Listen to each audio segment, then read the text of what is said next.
बहुत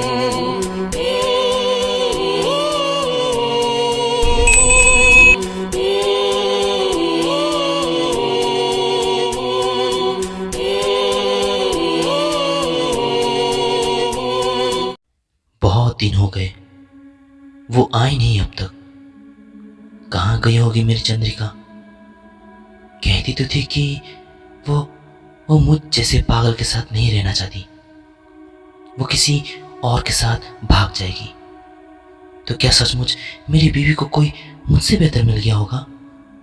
नहीं नहीं, वो ऐसा नहीं कर सकती। वो आएगी। इतना दिन तो इंतज़ार कर लिया, और कुछ दिन इंतज़ार कर लूँगा, इसमें क्या। मेरी चंद्रिका कहाँ गई होगी, किस हाल में होगी?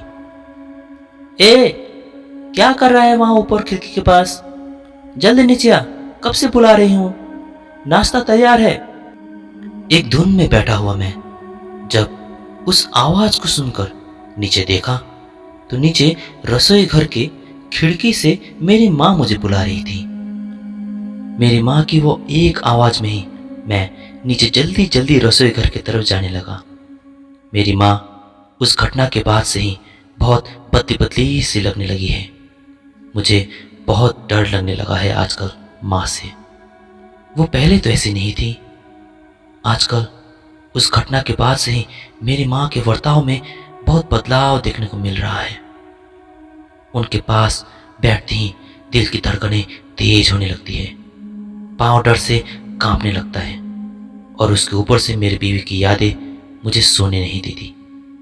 हमेशा चिंता लगी रहती है कि वो कैसी होगी, कहाँ होगी, कब वो घर वापस आएगी। रोटी का निवाला हाथ में रखकर मैं एक धुन में मेरी चंद्रिका के बारे में ही सोच रहा था कि पास से मेरी माँ की आवाज आई। बाबू, निवाला हाथ में रखकर ये क्या सोच रहा है? आजकल बहुत खोया खोया सा रहता है। क्यों, बीवी की याद आ रही है? चल, तेरा ध्यान थोड़ा दूसरी तरफ करने के लिए मैं एक कहानी सुनाती हूँ। बहुत ध्यान से सुनना। इस अवस्था में मुझे माँ की कोई कहानी सुनने का मन नहीं कर रहा था, पर डर के मारे मुझे वो सुनने का मन ना होते हुए भी जबरदस्ती ही सुनना पड़ रहा था। माँ ने कहानी शुरू की। बहुत पहले एक रात घने अंधेरे जंगल में 4 चोर एक बड़ी चोरी करके फरार हो रहे थे। वे चार वो भारी भरकम खजाना किसी तरह उठाकर उस घने अंधेरे जंगल में एक सुरक्षित जगह की तलाश कर रहे थे, जहां वे इस खजाने का बराबर बराबर बंटवारा कर सके। चलते चलते एक मसान घाट के पास वे 4 चोर एक बड़ी सी चद्दर को बिछाकर खजाना खोलने लगे, जिसे देखकर वे चार बहुत खुश हो रहे थे। वहीं बैठे 4 चोरों में से एक चोर ने कहा, आज तो सचमुच बहुत बड़ा हाथ मारा है हमने। दूसरे चोर ने भी कहा, बहुत दिनों बाद आज इतना माल हाथ लगा है, आज तो भाग खुल गए हमारे। तीसरे चोर ने भी, लो बधाई हो सबको, अब ज्यादा देरी ना करते हुए जल्दी जल्दी माल को 4 बराबर भागों में बांटो, अगर कोई इधर आ जाए ना तो लेने के देने पड़ जाएंगे। ये कहते हुए वे 4 चोर खजाने को 4 बराबर भागों में बांटना शुरू करते हैं कि तभी एक चोर ने कहा, जरा शांत हो जाओ तुम लोग। मुझे लगा कि मैंने अभी भी कुछ सुना है, जैसे कि कोई एक भारी सांस ले रहा हो। तभी दूसरे चोर ने कहा, क्या, कहाँ, क्या सुना तूने? मुझे तो नहीं सुनाई दिया। शायद तेरा कान बज रहा है। इतना भारी काम करने के बाद हमेशा ऐसा होता है। चल अब चुपचाप काम कर। ये कहते हुए वे 4 फिर से अपने कामों में व्यस्त हो गए। कुछ ही देर में फिर से एक चोर ने, ओए, थोड़ी देर पहले तूने क्या कहा था? कैसी आवाज की बातें कर रहा था तू? वह पहला चोर ने फिर से उत्तर देते हुए कहा, कोई भारी सांसों की आवाज ऐसा लगा था मुझे। पहले चोर के मुंह से यह उत्तर सुनते ही दूसरे चोर ने कहा, ठीक ठीक अभी मैंने भी वैसे ही कोई आवाज सुनी। कहीं ये तुम तीनों में से किसी एक का काम तो नहीं? ये कहते ही पहले चोर ने फिर कहा, हम लोगों में से तो कोई नहीं यार। मुझे पता नहीं क्यों ऐसा महसूस हो रहा है कि यहाँ हम चारों के अलावा भी और कोई है। यह कहते ना कहते तीसरे चोर ने कहा, अबे साले, तुम दोनों मिलकर हमें क्या डराने की कोशिश कर रहे हो? चुपचाप काम कर। अगर कोई आ जाए ना तो हमारी सांसें नहीं रहेगी। चल काम कर। यह कहते ही वो दो चोर एक दूसरे का बस चेहरा ही देखने लगे कि तभी चौथा चोर बोल पड़ा, ओए, मुझे तो लगता है कि ये दोनों ठीक कह रहे हैं। मुझे भी अभी भी वो सांसों की आवाज सुनाई थी। तभी एक चोर ने कहा, सुनो, इससे पहले कि यहाँ कुछ हो जाए, हम जल्दी जल्दी अपना अपना भाग का खजाना लेकर यहाँ से रफू चक्कर हो जाते हैं। चलो जल्दी करो। ये कहते ही वो चारों चोर जल्दी जल्दी काम करने लगे कि तभी एक काला गोलाकार आकृति ऊपर से उनके बीच गिर पड़ा। यह देखकर वो चारों चोर अचानक डर गए। ये देखते ही उनमें से एक चोर उस बड़ा सा गोलाकार आकृति की तरफ कांपते कांपते आगे बढ़ता है और अपना थरथराता हाथ उस आकृति की तरफ बढ़ाता है। जैसे ही उस चोर ने उस गोलाकार आकृति को छुआ, उस आकृति ने उस चोर के हाथ को अचानक पकड़ लिया और जोर से काट खाया। वह चोर दर्द से कराहने लगता है। आंखों के आगे वैसा देखते के साथ वो बाकी के चोर सभी भूत भूत कहते हुए भागने लगे और जिस चोर को वो बड़ा सा काला गोलाकार आकृति ने पकड़ा हुआ था, उस चोर ने बड़ा जोर लगाया और अपना हाथ खींचने लगा। वो चोर जैसे तैसे उस आकृति के चंगुल से छूट गया और डर के मारे चोरी किया हुआ सामान को हड़बड़ी में वहीं छोड़कर भागने लगा। उस रात के बाद से वो चारों चोर उस विशाल काय काली आकृति के डर से वहां वापस कभी नहीं आया। कहते हुए माँ ने अपनी कहानी खत्म की। मुझे सुनने का मन ना होते हुए भी माँ ने मुझे यह डरावनी कहानी क्यों सुनाया? क्या मुझे मेरी बीवी की याद में दुखी देखकर मेरे मन को बहलाने के लिए सुनाया था या मुझे डराने के लिए? यह कहानी सुनाने के पीछे माँ का क्या उद्देश्य था, मुझे कुछ समझ नहीं आया। मैं अब डर ही डर में माँ का चेहरा देखने लगा, पुराने दिनों को याद करने लगा। मैं बहुत ही छोटा था, तभी मेरे पिताजी का देहांत हो गया था। मेरी माँ ने मुझे बहुत मुश्किल से पाला है। बहुत संघर्ष देखे हैं मेरी माँ ने मुझे पालने के लिए। मुझे मेरे गांव में प्राय सभी ए पागल सिंपू कहकर पुकारते हैं। वो लोग मुझे पागल क्यों कहते हैं मुझे पता नहीं, और मैं उनकी बातों पर ध्यान भी नहीं देता। मैं कोई भी काम बिना सोचे समझे कर देता हूँ। दूसरे के बहकाव में मैं बहुत जल्दी आ जाता हूँ। किसी के ऊपर भी मैं बहुत जल्दी विश्वास कर लेता हूँ। मेरे इसी सीधापन का फायदा उठाकर मुझे बहुतों ने उल्लू भी बनाया है। मुझे खेत खलियान का सभी काम अच्छी तरह से आता है। इतना गुण होने के बावजूद भी लोग मुझे, तेरा बोलने का ढंग एकदम ठीक नहीं है, जरा मुंह संभाल के बात किया कर, ऐसे कहते हैं। जो भी हो, दुनिया मुझे जो भी कहे या जो भी समझे, मेरी बीवी चंद्रिका हमेशा मेरे साथ देती। हमारी शादी को मात्र अभी सिर्फ 2 महीने ही हुए हैं। 6 महीने पहले जब मैं चंद्रिका से मिला था तो उसका वो रूप देखते ही मैं उसके प्यार में पड़ चुका था। उसके बाद से ही मुझे चंद्रिका से ज्यादा सुंदर इस दुनिया में और कोई भी नहीं लगा। हम दोनों के प्रेम संबंध के बारे में जब माँ को पता चला तो माँ ने हम दोनों की शादी करा दी। मैं चंद्रिका से बेहद प्रेम करने के कारण मैं उसकी हर एक प्रस्ताव मानता था। चंद्रिका को घर का काम करना बिल्कुल पसंद नहीं था, जिसके कारण कभी कभी उसका वो चेहरा गुस्से से लाल हो जाती। मैं उसका वो उदास चेहरा देख ही नहीं सकता। उसका वो खुशी से खिलखिलाती मुस्कुराहट देखने के लिए मैं कुछ भी कर सकता था। इसलिए घर का कठिन काम मैं उसे करने ही नहीं देता।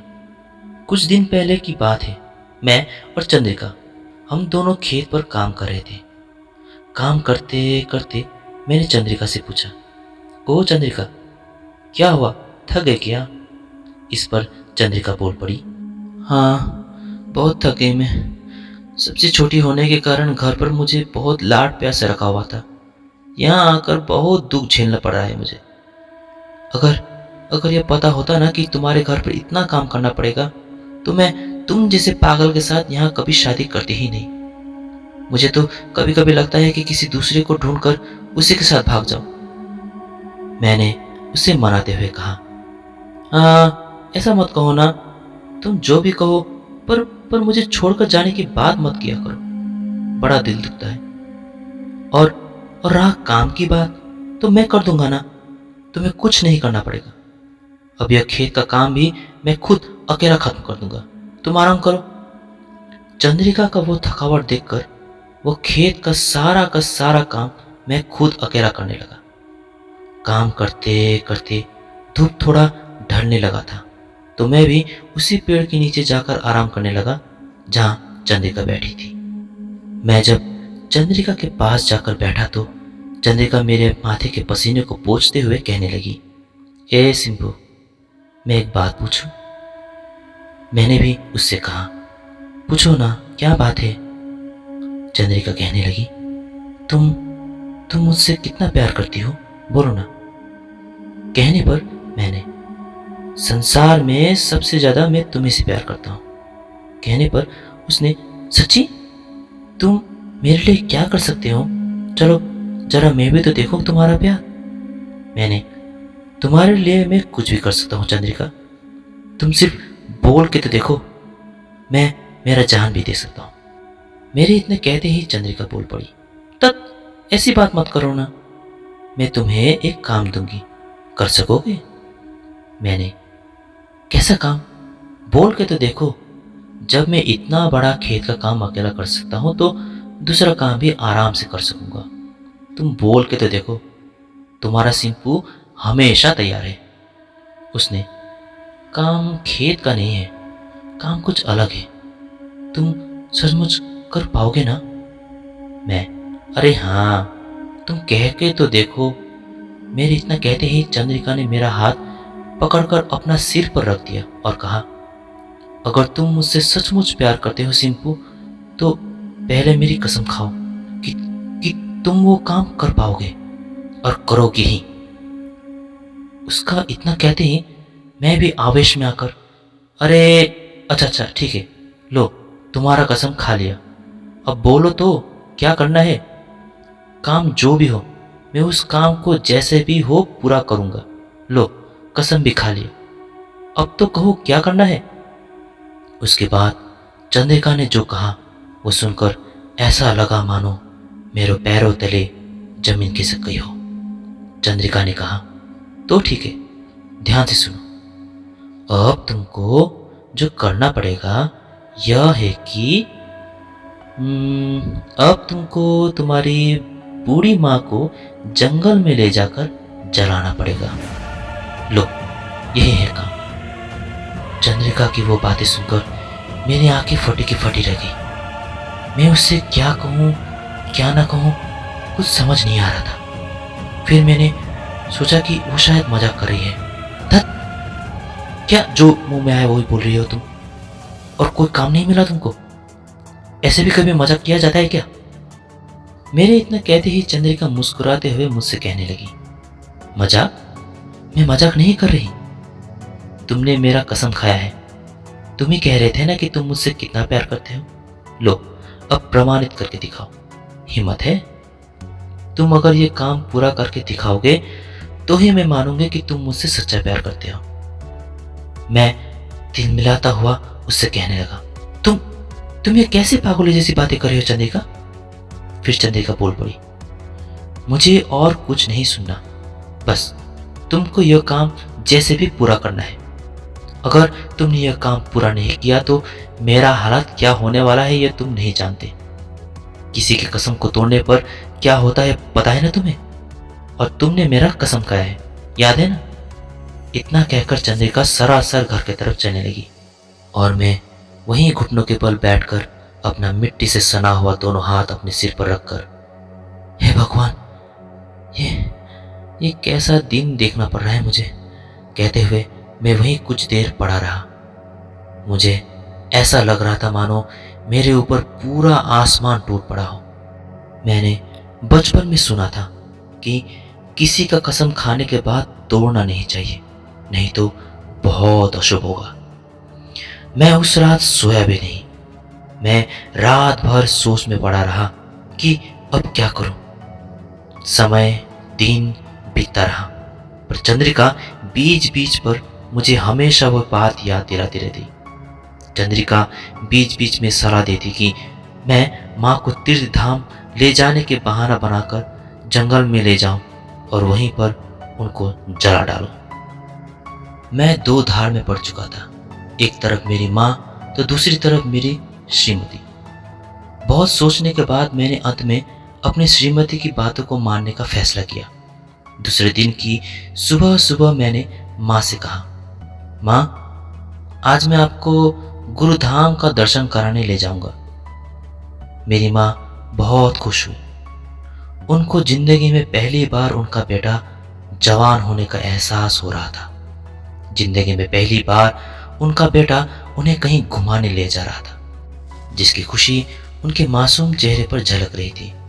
और इतना ही उत्साहित हो गई थी कि कुछ ही क्षण में तैयार भी हो गई। चंद्रिका नाश्ता बनाकर एक टिफिन में लेकर घर से बाहर निकली और टिफिन हमारे हाथ पर थमाते हुए कहने लगी, लो, अच्छे से घूमना आप दोनों, यात्रा शुभ हो आप माँ बेटे का। कहते हुए झूठा आश्वासन के साथ हम दोनों को विदा किया। माँ के हाथ थामे वो यात्रा के दौरान मैं एकदम चिंतित था। मेरी बूढ़ी माँ बहुत ही खुश हो रही थी। एक हाथ पर एक डंडे का सहारा और दूसरी हाथ पर अपने बेटे का हाथ थामे बहुत खुश होकर वो इधर उधर का नजारा देख रही थी। माँ को देखकर ही पता चल रहा था कि माँ अपने ही दुनिया में थी और भजन गुनगान कर रही थी। उनका वह चेहरे का मुस्कान थमने का नाम ही नहीं ले रही थी। और यहाँ हम जितने अपने मंजिल के करीब पहुंच रहे थे, मेरे दिल की धड़कनें तेज और तेज और तेज हो रही थी। पाँव भी थोड़ा थोड़ा कांपना शुरू हो चुका था। मैं जो काम करने जा रहा था मैं वो नहीं करना चाहता था, पर यह काम किए बिना घर पर भी तो वापस नहीं आ सकता था। चंद्रिका की चुनौती जो पूरी करनी थी मुझे। मैंने माँ को गुरुधाम के रास्ते न ले जाकर दूसरे ही रास्ते पर ले गया, जहाँ कुछ कुछ घना जंगल शुरू हो चुका था। वहां पहुंचते ही मेरे मन में बहुत सारे बातें खेलने लगी, जिसके कारण मेरा दो मन होते हुए मैं कुछ देर वहीं जंगल में ही घूमता रहा। वैसे ही चलते चलते जब बहुत समय गुजर गया तो मेरी बूढ़ी माँ मुझसे कहने लगी, बाबू, अब यहाँ से गुरुधाम और कितना दूर है? मैं कुछ नहीं बोल पाया, चुपचाप माँ का हाथ पकड़कर चलता ही रहा। मेरा कुछ जवाब न मिलने पर माँ लगातार मुझसे पूछ रही थी, ए बाबू, कुछ तो बोल, क्या हुआ? बहुत देर वैसे पूछने के बाद तब जाकर मैंने अपना मुंह खोला, माँ, मैंने आपसे झूठ बोलकर आपको यहाँ ले आया। दरअसल मैं आपको सुमति जंगल में ले जाने आया हूँ। गुरुधाम का रास्ता तो बहुत पहले ही कट चुका है। मेरा इतना कहते ही माँ मुझसे, ठीक है बाबू, तुम मुझे जहाँ ले जाओगे मैं वहीं जाऊंगी, पर ज़्यादा दूर ना जाए, हाँ, क्योंकि दर्शन के बाद हमें समय पर घर भी तो पहुँचना है। वहाँ घर पर बहू बेचारी अकेली है। वैसे सुमति जंगल में कौन सा मंदिर है बाबू? कहते हुए पूछने लगी। माँ के इतना कहते ही मैं जमीन पर घुटने के बल बैठ पड़ा और कुछ जवाब न देते हुए वहीं चुपचाप बैठा रहा। बहुत देर मुझे वहीं चुपचाप एक धुन में बैठा देख माँ ने मुझे झचकाते हुए बहुत देर तक इसका कारण पूछने लगी। फिर जाकर मैंने रोते रोते चंद्रिका के प्रस्ताव के बारे में मैंने माँ को सब कुछ कह दिया। ये सुनने के बाद मैंने माँ से कहा, माँ, मैं क्या करूं? मैंने तो कसम भी खा लिया। बेचारी मेरी माँ मेरी बातें सुनने के बाद भीतर ही भीतर पूरी तरह से टूट चुकी थी। अपना बेटा जिंदगी में पहली बार अपनी माँ को किसी मंदिर पर घुमाने ले जाने पर जो खुशी थी चेहरे पर, अब वो चेहरा एक बड़ा धक्का और दुख से भर चुका था। माँ की आंखों से टपकता हुआ आंसू उनका दुख बयां कर रही थी। पर उसके बाद मेरी माँ ने जो कहा वो तो मैंने कल्पना तक नहीं किया था।